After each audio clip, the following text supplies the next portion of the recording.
디모데후서 4장 1절에서 8절 말씀입니다. 하나님 앞과 살아있는 자와 죽은 자를 심판하실 그리스도 예수 앞에서 그가 나타나실 것과 그의 나라를 두고 엄히 명하노니 너는 말씀을 전파하라.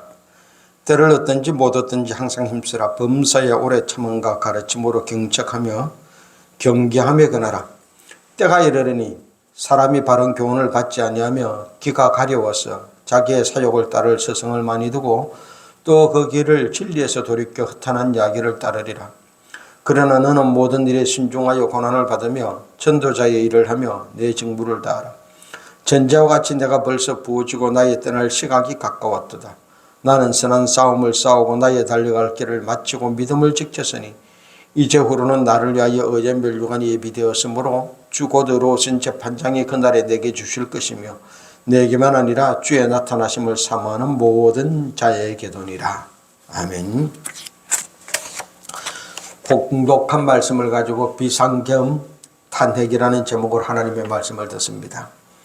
윤석열 대통령은 24년 12월 3일 밤 12시 23분경 긴급 브리핑을 통하여 종북 반국가 세력을 척결하고 망국의 나라로 떨어지고 있는 자유 대한민국을 재건하고 지켜내기 위하겠다는 명분으로 전국 단위 비상경을 밤 11시를 기해 선포했습니다. 그리고 나서 그 다음날 4일 새벽 1시 1분에 국회의원 190명이 참석하여 비상금 해제를 결의했고 그 결의에 따라서 새벽 4시 48분에 윤석열 대통령은 비상계엄 해제를 선포했습니다. 일부에서는 비상계엄을 한 이유가 부정선거를 밝히기 위함이었다라고 말하기도 합니다. 이제 이 부정선거만 밝혀지기만 하면은 비상계엄이 정당화되어지고 이 나라가 바로 된다고들 그렇게들 말하는 사람들도 있습니다. 어제 7일 밤 대통령 탄핵 포결에서 야당 전원과 여당 3명이 참석했으나 탄핵에 필요한 200명이 참여하지 않아서 부결되었고 불성립되었다라고 말합니다. 지난 며칠 동안 이런 정국 속에서 국민의 여론은 더 명확하게 둘로 나누어졌습니다. 대통령의 비상계엄을 잘했다, 속이 시원하다 그러는 사람이 있는가 하면은 탄핵해서 빨리 직무에서 배제해야 된다고 하는 사람이 있습니다. 현재 상황은 비상계엄을 잘못했다, 비상계엄한 대통령을 탄핵하라는 사람들이 더 많은 것 같습니다. 정체적인 상황에 대해서 누가 맞고 누가 틀렸다라고 말하고 싶지는 않습니다. 그건 각자가 해석하고 판단할 일입니다. 그런데 목사로서 이 상황을 바라볼 때 예수 믿는 우리 그리스도인들은 어떻게 살고 어떻게 마지막을 준비하며 살아야 하는지 하나님 말씀을 들어야 합니다. 첫 번째로 그리스도인들은 모든 삶의 순간이 주님 앞에 있음을 인정하고 하나님 나라를 바라보고 이 땅의 모든 삶의 모든 행동을 결정하고 하나님 말씀 따라야 살아야 합니다. 1절 말씀입니다. 하나님 앞과 살아있는 자와 죽은 자를 심판하실 그리스도 예수 앞에서 그가 나타나실 것과 그의 나라를 두고 엄히 명하노니. 무슨 말입니까? 지금 당신은 무엇을 생각하고 왜 그렇게 행동하고 사느냐라는 이야기입니다. 누가 만약 그렇게 나에게 묻는다면 뭐라고 답하겠습니까? 그 일하면 돈이 되잖아요. 그래서 내가 그 일 합니다. 그러시겠어요? 그렇게 해야 출세하는데요. 그래서 내가 그렇게 합니다. 그렇게 말해야 됩니까? 아니면은 그 사람이 내 편이잖아요. 내 편이니까 일단 감춰주고 덮어주고 그래서 내가 그렇게 합니다. 그럴까요?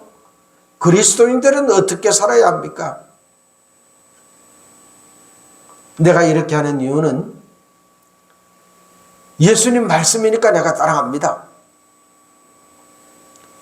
예수님 바라보고 이 일을 해야 예수님이 기뻐하고 예수님이 좋아하시니까 내가 합니다.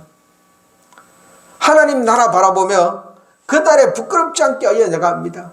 지금 이 일을 하면 내가 이 땅에서는 부자도 되지 못하고 출세도 못하고 성공도 못하고 별로 인정도 못 받고 바보처럼 병신처럼 그렇게 취급하면서 사는 줄 압니다. 그러나 그럼에도 불구하고 내가 이렇게 사는 이유는 하나님 나라 바라보고 이 땅에 영원히 살 것이 아니라 하나님 나라 가야 되니까 하나님 나라에 들어가는 그날 부끄럽지 않게 내가 합니다.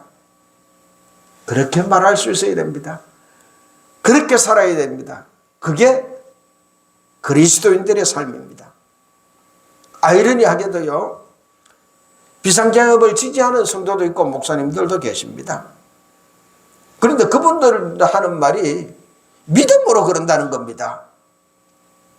그러면서 대통령 탄핵을 주장하는 사람들을 향해서 반대하고 욕하고 막 싸웁니다.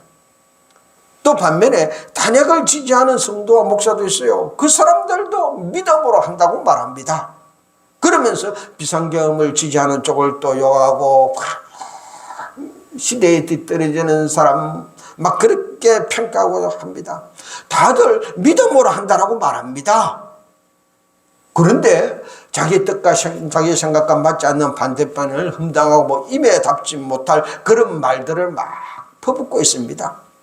분명한 것은요, 믿음으로 한다고 하면서 완전히 극과 극의 이야기들을 서로 하고 있습니다.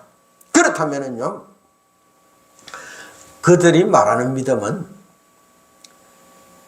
예수님 말씀을 따라하는 믿음, 하나님 나라를 바라보고 있는 믿음, 그것이 아니라는 겁니다. 이 땅에서 자기 생각, 자기 판단, 자기 상식, 자기가 배운 교육, 철학 이런 것의 믿음을 이용할 뿐이지 예수님 말씀대로 하나님 나라 바라보면서 하나님 앞에서는 그 순간을 생각하면서 믿음으로 사는 것이 아니라는 겁니다. 정치 상황을 바라보고 믿음이라 그런 핑계를 대면서 좌로 우로 나뉘어서 서로 판단하고 욕할 것이 아닙니다. 자기가 받은 교육 상황에 따라서 좌로 기울기도 하고 우로 기울기도 합니다. 자칭 보수와 진보로 나누어지기도 하고요. 그래서 지지하는 정당이 달라지기도 합니다. 이 땅에서 내가 진보다 보수다 하는 것보다 더 중요한 것은 내가 목숨을 다하여 하나님 앞에 섰을 때 어떤 평가를 받느냐 하는 겁니다. 정말로 하나님 나라를 바라보며 살고 있습니까? 아니면은 이 땅에서 잘 먹고 잘 살기 위하여 그걸 목적으로 살고 있습니까? 마지막 순간에 우리는 주님 앞에서 판단받을 겁니다. 그 마지막 순간에 하나님 나라에 상급받는 삶 살아가야 되어집니다. 그러려면은 누구 말을 듣고 살아야 되어집니까? 예수님 말씀입니다. 성경 말씀입니다. 하나님 말씀입니다. 당신이 왜 그 일을 합니까? 성경 말씀이니까요. 하나님 말씀이니까요. 예수님이 말씀하셨으니까 제가 그렇게 삽니다. 주님 말씀 따라 살아야 마지막 하나님 앞에 섰을 때 구애 없는 삶이 되어집니다. 두 번째로 우리는 마지막 순간을 생각하며 하나님이 이 땅에서 나에게 맡겨준 사명을 다 감당하며 삶을 살아야 되어집니다. 5절 말씀입니다. 그러나 나는 모든 일에 순종하여 고난을 받으며 전도자의 일을 하며 내 직무를 다하라 그랬습니다. 하나님의 말씀은 네 직무, 맡은 일을 다하여 살아라는 겁니다. 사람마다 이 땅에 보낼 때 하나님의 맡겨준 일이 다 다릅니다. 그 일을 하려고 이 땅에 왔습니다. 그러면 우리가 이 땅에 살 때 하나님이 나에게 맡겨준 일, 그 일을 깨닫고 찾아서 해야 되는 것, 이것이 우리의 삶입니다. 그게 바르게 사는 겁니다. 예수 믿는 목적이 무엇입니까? 예수 믿는 목적이요, 그겁니다. 나 예수 믿었으니까 잘 살게 해주세요, 부자 되게 해주세요, 성공하게 해주세요, 출세해 주세요 하는 거, 그게 아닙니다. 내가 예수 믿는 목적은요, 예수 믿어야 하나님이 나를 이 땅에 보낸 목적과 계획을 깨달을 수 있기 때문입니다. 그러면은 예수 믿는 첫날부터 우리가 생각해야 되는 것은요, 하나님 나를 왜 이 땅에 보냈습니까? 내가 해야 될 일이 무엇입니까? 또 묻고 또 묻고 또 묻고 또 물어야 되어집니다. 성경 말씀을 읽으면서도 기도하면서도 묵상하면서도 왜 나를 이 가문에 이런 시국에 이런 행편에 이 땅에 보냈습니까? 무슨 일을 하라고 하나님이 나에게 이런 취미와 이런 적성과 이런 가문과 이런 행편 속에 보냈습니까? 물을 때 주님이 가르쳐 주신 것입니다.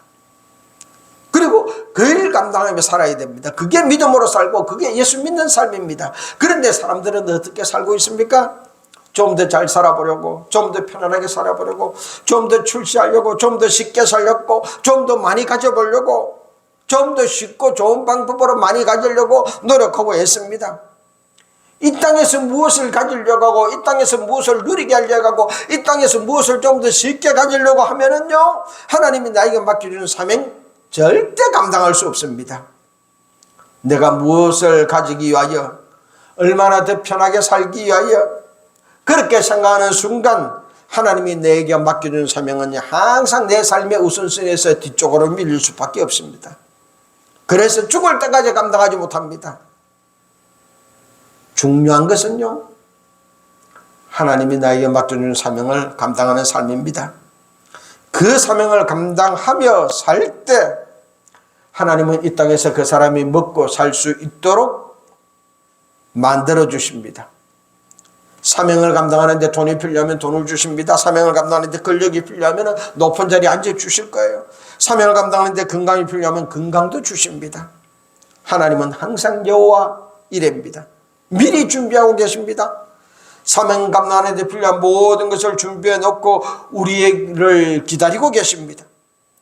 우리가 그 사명을 발견하고 그 일을 시작하기만 하면은요, 사명에 감당 필요한 모든 것을 준비해 두셨다가 하나님은 우리에게 그 길을 열어주십니다. 그런데 사람들은 사명 감당하는 데 필요한 모든 것을 내 손에 쥐어주면은 그때 내가 그 일을 시작하겠다라고 뒤바뀌어 생각합니다. 왜 당신이 그 일을 사명이라고 하면서 하지 않습니까? 라고 물으면 아직 때가 안 됐다는 겁니다. 왜 때가 안 된대요? 하나님이 그 일을 하는데 하려고 그러면 돈이 얼마나 드는데 하나님이 나한테 그 돈을 안 줬기 때문에 때가 안 돼서 못한다는 겁니다. 내가 그 일을 하려면 얼마나 이런 많은 권력이 있어야 그 일을 할 수 있는데 하나님 나를 그 권력의 자리에 안 올려줬기 때문에 내가 시작 못한다는 겁니다. 필요한 것을 아직 내 손에 쥐어주지 않았으니 내가 시작 못하고 있을 뿐이고 하나님이 내 손에 그걸 쥐어주면 그때 그거 가지고 시작하겠다라고 말합니다. 교회에서 부서 행사를 합니다. 그러면 사업계획을 짜고요, 예산을 미리 배정합니다. 그러면 당에서 예산을 다 타와가지고 그날 때가 되면은 그 일을 시작합니다. 교회 일들은 그렇게 다 준비를 해놓고 하는 거예요. 교회 행사처럼 자기 인생의 사명도 그렇게 감당하려고 합니다. 아닙니다. 하나님이 맡겨주신 사명은 모든 게 준비되었다가 시작해서 하루아침에 딱 해가지고 끝맺는 단 일회용이 아닙니다. 평생을 두고 해야 할 일입니다. 이것이 내 사명이다라고 알면은요, 그때부터 내가 할 수 있는 일부터 시작하는 거예요. 내가 할 수 있는 가장 작은 것부터 시작해가지고요, 또 상황에 따라서 좀 더 크고 좀 더 많고 좀 더 넓게 좀 더 깊게 그러면서 차츰차츰 나아가게 되어지는 겁니다. 크든지 작든지 묵묵히 계속해서 그 일을 하는 거예요. 어떤 사명은요, 아무래도 돈이 안 되는 일이 있습니다. 출세하고 거리가 먼 일도 있어요. 어떤 일은 하면 할수록 점점 커집니다. 그런데 또 어떤 일은요, 아무리 많이 하고 오래 해도 커지지 않는 그런 일이 있어요. 그래도 사명이면은 해야 하는 겁니다. 하나님은 우리가 이 땅에서 우리의 사명을 감당하기를 원합니다. 그 일이 어떤 일이든지 간에요, 하나님이 나에게 맡겨준 일이라면은 그 일을 감당하며 살아가십시다. 세 번째로요, 지금 살고 있는 나의 삶이 마지막 날에 하나님 앞에서 의의 멸류관을 받을 수 있는 삶이 되는 후회 없는 삶을 살아야 합니다. 7절 8절 말씀입니다. 나는 선한 싸움을 싸우고 나의 달려갈 길을 마치고 믿음을 지켰으니 이제후로는 나를 위하여 의의 멸류관이 예비되었으므로 주 곧 의로우신 재판장이 그날에 내게 주실 것이며 내게만 아니라 주의 나타나심을 사모하는 모든 자에게도니라. 마지막 날에 선한 싸움을 싸우고 달려갈 길을 마치고 믿음을 지켰다고 말할 수 있어야 되어집니다. 나의 삶은 주님 주신 사명을 감당하는 선한 싸움이었습니다. 나의 삶은 주님의 믿음을 지키는 삶이었습니다. 나는 사명을 감당하고 믿음은 지키는 삶을 다 살았습니다 라고 말할 수 있어야 하는 거예요. 이번에 비상계엄을 했다는 소식을 제가 외국에서 들었습니다. 누군가 전화를 해서 비상계엄을 선포했대요. 그때 저는 느낌입니다. 웬 비상계엄? 지금 우리나라가 비상계엄을 선언할 그럴 상황인가? 대통령이 비상계엄을 선언하면은 군인과 경찰들이 대통령 말대로 그렇게 따라서 착착착착 진행할까? 아닐 텐데 오히려 백성들은 벌떼처럼 일어나서 반대할 텐데 그리 안 해도 대통령 반대하고 이런저런 데모에 열중인 그 사람들에게 좋은 빌미 주었다. 왜 그랬을까? 그런 생각이 들었습니다. 들리는 말로는 비상계엄을 선언한 진짜 목적은 선거관리위원회 그 부정선거를 밝히기 위함이다. 그래서 중앙선관위를 조사했다. 이제 부정선거만 밝혀지면은 다 뗀다. 그런 소리들, 그 소리를 들을 때 또 참 어설프다라고는 생각이 들었어요. 중앙선관위가 예를 들어서 부정을 했다고 칩시다. 만에 하나 진짜 부정선거가 있었고 비상계엄을 통하여 군인들이 그 서버나 이런 것을 가져가서 밝혔다 했다고 합시다. 그러면 중앙선거관리위원회 야당들, 언론들, 법조계, 백성들이 예 맞습니다 그렇게 인정할까요? 아닙니다. 오히려 가져가서 조작했다 그럴 거예요. 역풍이 불어서 진짜 부정선거를 했어도 영원히 묻혀버리는 그런 반대 결과가 나타날 겁니다. 예산을 삭감했다. 현 정부 들어서 22번 탄핵을 당했다. 그래가 정부가 일을 할 수 없었다. 할 수 없는 상황이다. 그런 상황이 있었던 거 인정합니다. 그러나 대통령이 할 일이 얼마나 많은지 모릅니다. 예산이 삭감돼서 일을 못한다. 그럼 그 민생 현장으로 찾아가서 백성들에게 호소하면 되는 거예요. 내가 일을 해주고 싶어도 이렇게 도와주고 싶어도 야당이 그 예산 삭감해서 내가 해줄 수가 없습니다. 할 수가 없습니다. 어떻게 할까요? 내 월급이라도 들여서 내가 그 일을 한번 해보겠습니다. 얼마나 대통령으로서 일할 수 있고 이야기할 수 있는 기회가 많습니까? 대국민 담화를 발표해도 되고요. 그런데 윤석열 대통령과 그 따르는 사람들은 나라가 심히 위태할 때 백성의 많은 사람들이 이래서는 안 된다라고 인정할 때 가장 마지막 최후의 보루로 사용해야 될 수단 비상계엄을 어설프게 사용해버렸습니다. 그리고 지금 역풍을 맞고 있습니다. 야당 입장에서 보면은요, 너무 비상계엄이 고마운 일입니다. 두 야당 대표, 이재명, 조국 사법 리스크가 다 대표버렸습니다. 이재명 대표는 1심에서 유죄를 받았습니다. 선거에 관련된 일이기 때문에요. 이제 항소심 3개월 안에, 상고심도 3개월 안에, 앞으로 6개월 안에 법적으로는 판단을 내야 됩니다. 633, 1심은 6개월, 2심은 3개월, 3심은 3개월. 그래서 1년 안에 해야 되는데 사실은 1심이 너무 오래 끌기는 그렇습니다. 그래도 이제 얼마 있자면 결정 납니다. 그렇게 되면은요, 막대한 선거 비용도 유죄가 되어주면 물어내야 되고, 당 전체의 존폐가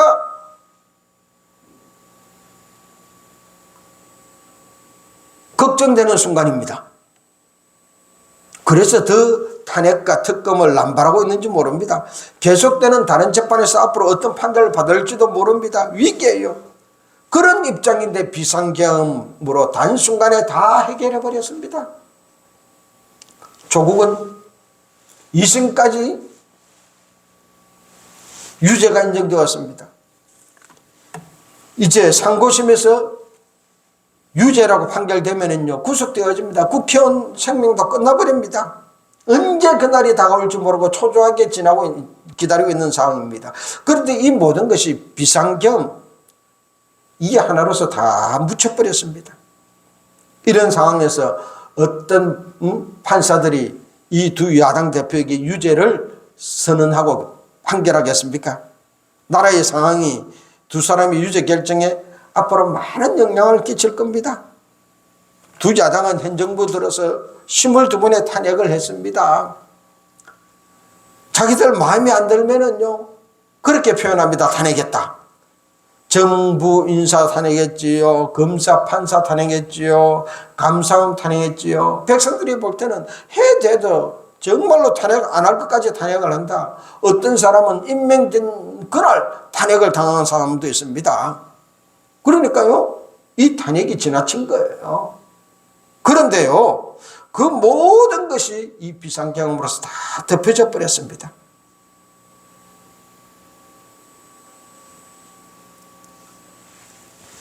왜 그랬을까요? 누군가의 말을 들었을 거 아닙니까? 그지요? 자기 귀에 달콤한 소리를 해주는 사람 그 말 따라가면 이런 결과 나는 겁니다.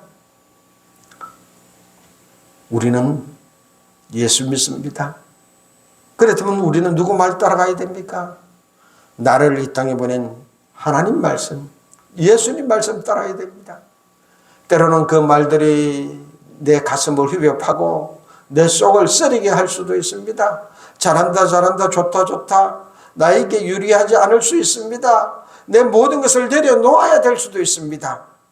그래도 우리가 예수를 믿는다면 예수님 말씀 따라야 살아야 되는 겁니다. 그 말씀 따라서 내 달려갈 길을 다 가야 되어집니다. 저는 이 비상사태의 선언을 바라볼 때 이런 느낌이 있었습니다.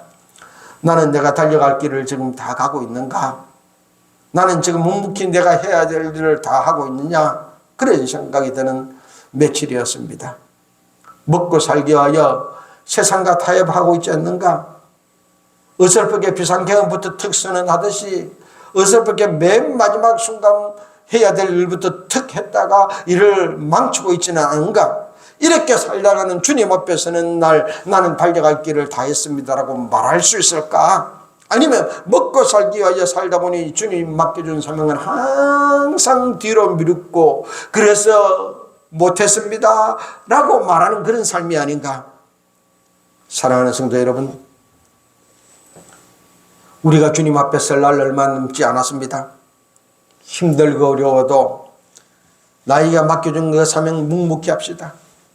내 귀에 거슬려도 예수님 말씀이면은 그 말에 순종합시다. 잘한다, 좋다, 나를 옹호해주는 사탄 마귀의 말, 그 소리 들을 것이 아니라 너 그러면 안 돼. 지금은 그때가 아니야. 지금 그 일에도 돈이 안 된다 할지라도 너는 사명 감당해야 돼. 네가 희생하고 양보할지라도 사명으로 살아야 돼 하는 주님의 말씀 따라 살아가십시다. 이 땅에 살 때 주님 앞에서는 마지막 날을 생각하며 삽시다. 나의 사명을 다했다 말할 수 있도록 살아가십시다. 그러면 주님 만나는 그 날이 멸류관 받는 날, 상 받는 날이 될 것입니다. 2024년 이제 20여일 남았습니다. 이 한 해 사명을 다하네 주님 앞에 상 갚는 그런 한 해가 되도록 사명 다하며 살아가십시다. 우리 다 같이 그렇게 살겠습니다. 믿음으로 결단하는 기도 드리겠습니다.